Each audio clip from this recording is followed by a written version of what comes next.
Well, my disclaimer at the beginning is that I've only been learning Revit for a few months. I don't know how I ended up in this presentation. And these are just my personal opinions of what I've learned and experienced so far with Revit. Rex will be doing the much more whiz-bang flash stuff. So, as you probably all know, Revit is a product of, or software of Autodesk. And they've been phasing out the perpetual licenses, so everyone has to subscribe to the software now. I chose Revit LT because I'm a long-time AutoCAD LT user, and I could update to the latest AutoCAD LT in a suite with Revit LT. So I thought, why not do that? So I got 2016. I also thought the interface would be familiar compared to using another 3D package. So it's costing me about $500 a year for the subscription over 3 years, but there's lots of options for monthly, annually, and other payment increments for Revit. LT is a cut-down version of full Revit. Rex does use full Revit. The only thing I've missed so far is the massing tools, which we'll explain later on. And I'm a small practice, granny flats, houses, small commercial. Okay, so I'm just going to show you around the Rivet interface. So we have up here in the top left corner the application menu, which is where you do your saves, your printing and so forth. You've got options to customise your settings the way you like. Across the top we've got the quick access menu, which you also can customise to the quick access of tools that you commonly use. This setting, the way I've got it set up, is pretty much how it comes. I haven't gotten into customising myself yet. Then we have the ribbon across the top: architecture, structure, insert, annotate, cite, view, manage and modify. And each of these tabs in turn has panels. So we can see the architecture one, which is probably the most of interest to us. It has walls, doors, windows, components, which are plumbing, fixtures, furniture and so forth. You've got columns, you've got roof, ceiling, floor, curtain, walls and stairs as your common elements that you'll be drawing with. So we've got the drawing area. This is just a sample of a sketch design of a boarding house extension and alteration that I'm working on. So over here we have how you work in the project itself under the project browser. So this is where Revit stores all your project information, and similar to ArchiCAD, you've got it's organised into floor plans, you've got your 3D views, you've got your elevations, sections, and other things like legends, schedules, and finally sheets. Then you've got this area here, which is your properties palette. I'm just going to zoom into a region of my drawing. So if I'm just picking out a window and a wall there, the properties palette has just changed. It's telling me information about that particular element of the drawing. It gives me options. There's a whole lot of windows that I've got loaded in this project. So I could pick another window and have that go in there instead. I can also edit the type. Got to go back and click on my window. So I can actually edit that type too. In there, in the type properties dialog box, you've got all sorts of information, as you can see, specifically about that window type, and you can make alterations in there, sill heights and heights of windows and frames and reveals and all sorts of things. So it's, as per ArchiCAD, it's a 3D software. So when you're drawing your wall and when you're putting windows in it, when you're putting doors in it, that's translating into a 3D model as you're drawing. We also have down here in this area the view control bar. So this controls your view, your scale that you're drawing at, whether you're drawing to a coarse, medium or fine view. Other options, you can see your plan shaded. You can see it wireframe. Doesn't really do much in plan, and so forth. So this one's in hidden line. going through some of the different views in your project browser. So I've obviously got a plan here, but as I said before, as you're drawing, you're generating other views in your drawing as you're going. I've got a whole lot of sections here. This is a sketch design, as I said, so these sections were just for my kind of design purposes. I was checking things out as I was working with it. And then you're also generating three-dimensional views as well. Okay, so one of the things with Revit that I discovered, in AutoCAD you work in layers, in Revit you work in visibility graphics. You can adjust what you see in your elements, your model categories. You can adjust how you see your annotations and anything that you've got imported, e.g. AutoCAD drawings. So say I don't want to see the notes in this drawing, I can scroll down and find the notes and I tick that off and the notes disappear. The other thing you can do, similar to ArchiCAD, is in the properties dialog box you can have your drawings phased. So this has got existing and it's got new. So you can say, oh well, I actually only want to see existing. Yeah, the other thing I was just going to bring out that I've discovered that I quite like is the dimensioning options. So you've got two types of dimensioning. You've got temporary dimensions and permanent dimensions. So temporary dimensions, when I clicked on that window, it shows the temporary dimensions. And so if you want to move that window and you know precisely how far you want to have it from the corner, you might put in the dimension there and it will just move it. So that's quite a handy feature. And the other thing that is good is with permanent dimensions, I discovered, is you can dimension a whole wall in one go, which I love. So you can select wall faces, you can select the entire wall, and you can have an option to say that I want to also dimension the openings widths. You pick on the wall and ta-da, dimensioned. Yeah, so that's just some of the basic features of Revit. Rex again is going to show a lot more detail of his expertise. Okay, so one of the things to be aware of with Revit, and I'm not sure if it's the same with ArchiCAD, but there's a bit of a story between versions. If you're not on the same version number, you can wind a version forward. So I've drawn in 2015. Lara's package here is 2016. We can wind it forward. Do you remember what we saved that? No. And that's all well and good. But if you then want to share the model with, somebody else who is working on an earlier version, it won't go back.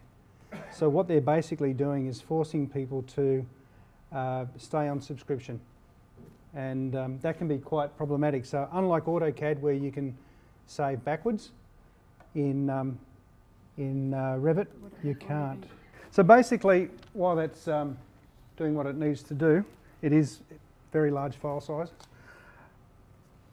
The other people were talking a little bit about bringing site plans in. I do it slightly differently. I still work with AutoCAD with a site plan that I get from the surveyor, but I tend to resize it because we all know that surveyors work in a slightly different scale than us. So I resize it so it comes in cleanly. Also tend to make a copy of the survey and cull out the additional information in one file. So I have a full survey that I can bring in that's there as an underlay for the drawings, and I have another DWG file which is resized and cut down to just the topographical information. Supposedly you should be able to bring in dot points. Doesn't work particularly well. The surveyors almost never are able to give you a file that'll come in cleanly.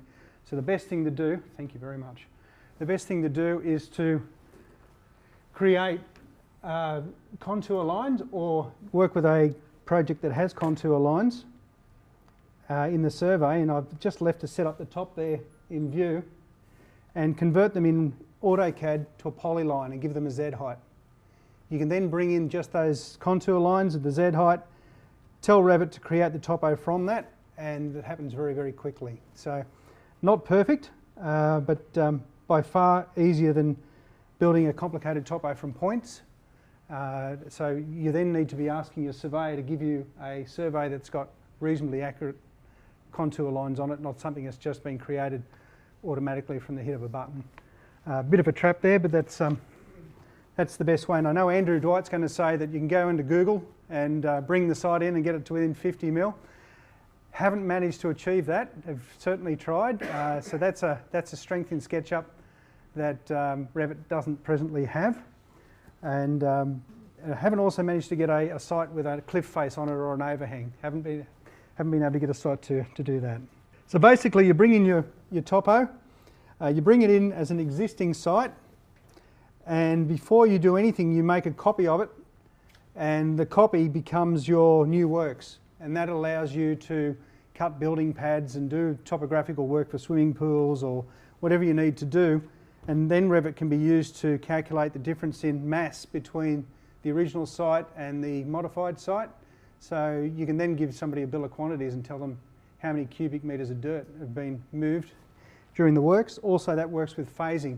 So phasing is Revit's way of looking at a project in different stages, and when you have it in different stages you can click a button, as the other guys showed you in ArchiCAD, and here this is what the project looks like in its current form, and then you can change the phase.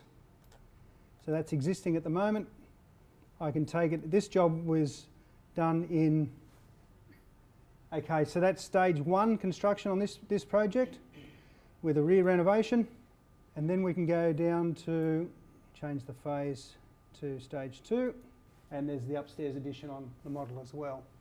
So quite nice to be able to get this white look for DA purposes, so you can show existing works. It's a nice visual cue. There's a bit of work involved in setting that up. You have to set up a different phase filter and tell it that you want all existing materials to be white, and that saves you from having to create different material types. The other thing you need to do with 3D packages is tell the software where true north is, because you can't do your shadow diagrams without the software knowing the orientation of the site. So typically you have to orientate the site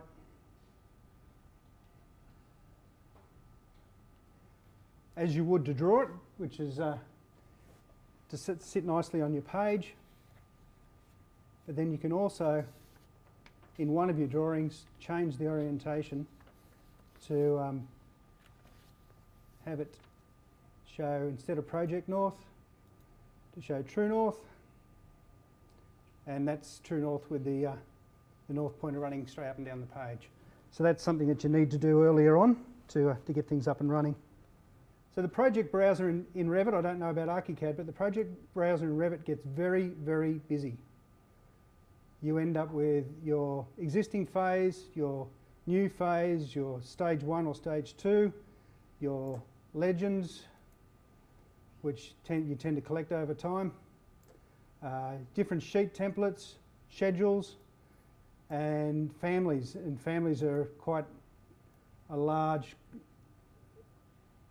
component of it as well. So you do need to get used to navigating your way around. Revit doesn't have 3D images for the family members, so it does sometimes take a bit of time to find your way through the project browser to find what you're looking for. Okay, so then the next thing is you've got a 3D model, you start to create your elevations. I think you've already seen this, so I won't go into it too far. So you end up with something that looks a bit like that. It sort of becomes fairly clear why you need 2 screens for these packages, because by the time you start displaying all this extra data, there's not a lot of screen space left. I noticed ArchiCAD actually had less screen space on it because it had a lot of tools all out there. The ribbon wasn't intuitive. So I'm guessing that's a case of what you get used to. But you do get a little bit more real estate out of this. So that's giving us a 3D view ready to send to documents. So the final result is you park your 3D view onto your sheet set, The sheets are fairly smart. All the project data self-fills in the bottom. It picks up the scale that you've set your view at. So unless you've got two items on there of different scales, it will read the scale. You set the customer information when you set up the project, and all that data comes into the sheet. So thank you to Martin Colerick. This is a job of his that I did for him recently, a CDC project, and he's kindly given me consent to show you these drawings because they're current and live. Thank you, Lara. I think you've really covered what I was just going to say. Well, I was just going to say pretty much what Rex has summarised, but we just go down, and so you can see we've actually got quite a few views that we've already opened. So I'm just going to go back to something that was opened previously on my project. So just talking a little bit more about what Rex said with the sheets. So the way you set up a sheet is you import your title block. I've just got the standard Autodesk one here, but obviously you can customise them to your own. And then the way that you fill out the sheet, Rex has covered that a lot of the information is populated automatically, but so I'm missing a perspective view here, or 3D view. All you have to do is just drag that view onto your sheet, and then you just manoeuvre it around to align with other things on the sheet and drop it on, or click it on, and it's done. So I love that you can just do that so easily. And the legends and schedules, as Rex was just briefly covering. This is just still a sketch design at this stage, but just to give an example. So information that we saw back there in the properties dialog box, there's a whole lot of information that's stored about all the doors that are in this project. And so I was able to generate a little legend just from the information that is already presently in the project. And then that can be made into a door schedule that could be put onto a drawing. So I could just pull that on. It's not set up in a beautiful way or anything, but just to show you that all that information, I haven't had to go and fill out a whole lot of information, and I can just alter the appearance of that, and that information is there. So great improvement on 2D scheduling. Yeah, so that was just some brief information about laying out your sheets. Basically, just an elaboration on before, this is a set of pre-DA drawings. So a white model gives a nice visual cue that it's existing. This is the secondary dwelling. Greg, this is the one that Basics was, is he gone? I think Greg's gone. Okay. So once again, context photos. It's really great to be able to bring photos in. I know you can do it in AutoCAD as well. It tends to answer lots of questions for council members. You can get quite some decent, these aren't renders, these are just views in Revit. Revit puts out a reasonable quality view. You can set the light settings and shadows. They've also just brought out depth queuing in the latest revision, so you can get some light lines in the foreground or in the background to give your elevations more depth. The advantage to that is that you don't waste time running renders. Renders are sort of an expensive luxury that not many customers want to pay for. So you can get something that looks quite reasonable, and even with colours and basic textures, without rendering. And that's something I try and do. Look, this project also has some imported AutoCAD file. That's from AWS. That's a zero-sill multi-fold door system, and that's just a little detail that's been drawn up in Revit.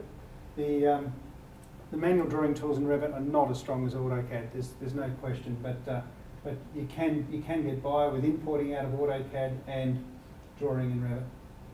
And the schedules are automatically populated. Something to be aware of though, complex windows in Revit, you use curtain walls. Curtain walls don't show up in schedules.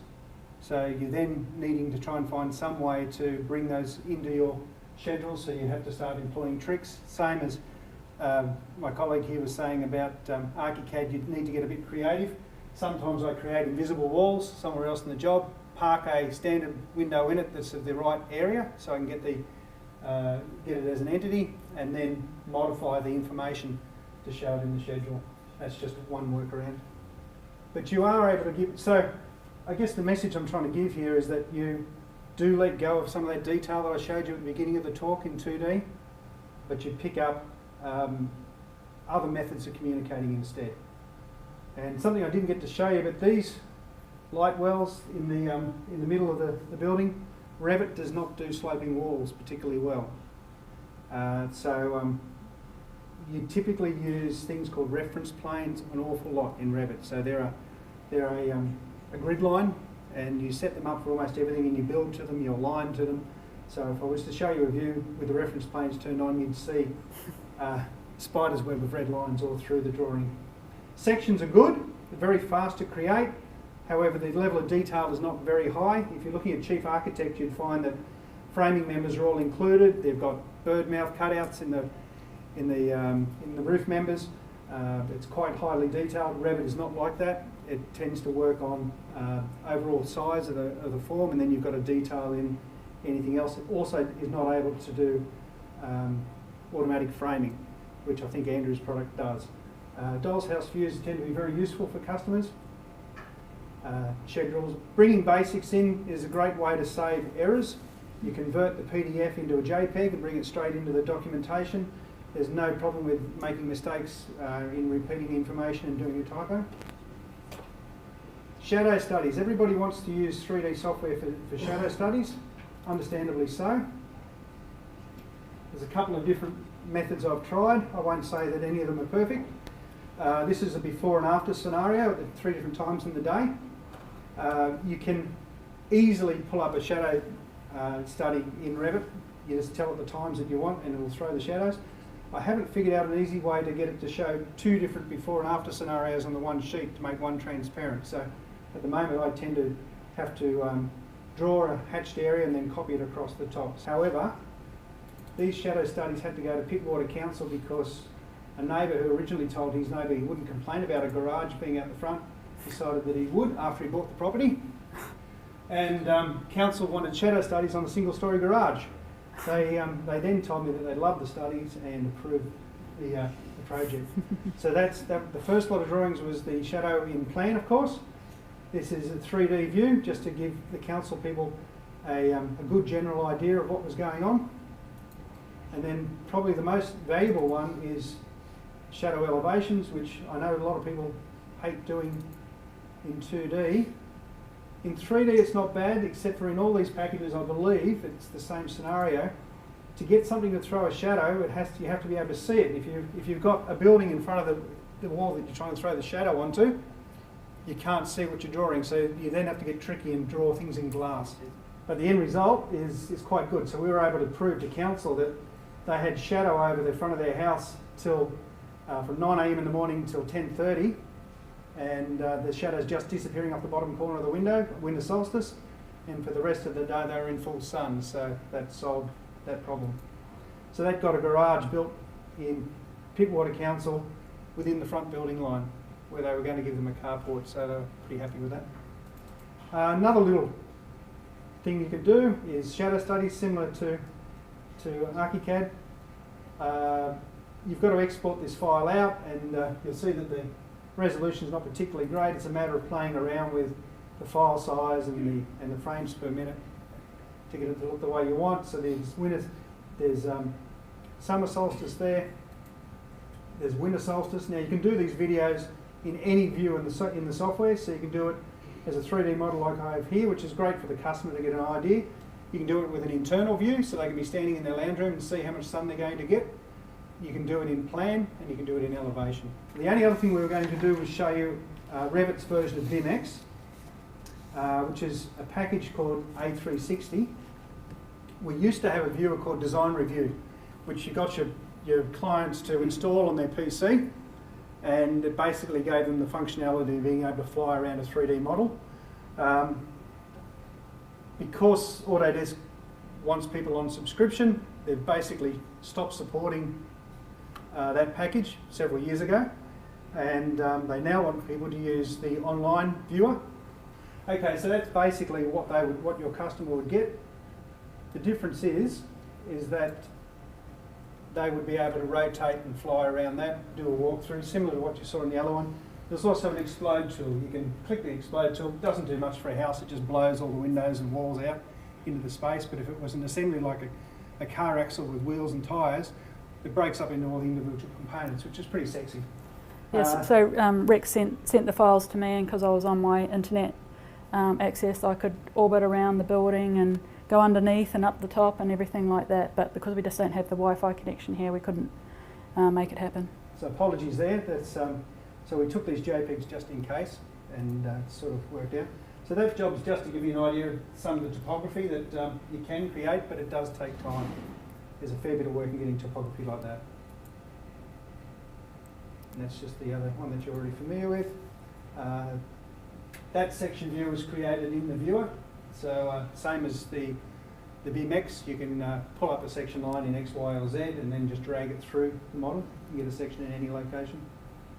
Same with that. We're going to talk about families, but I think we'll call it quits. Thank you.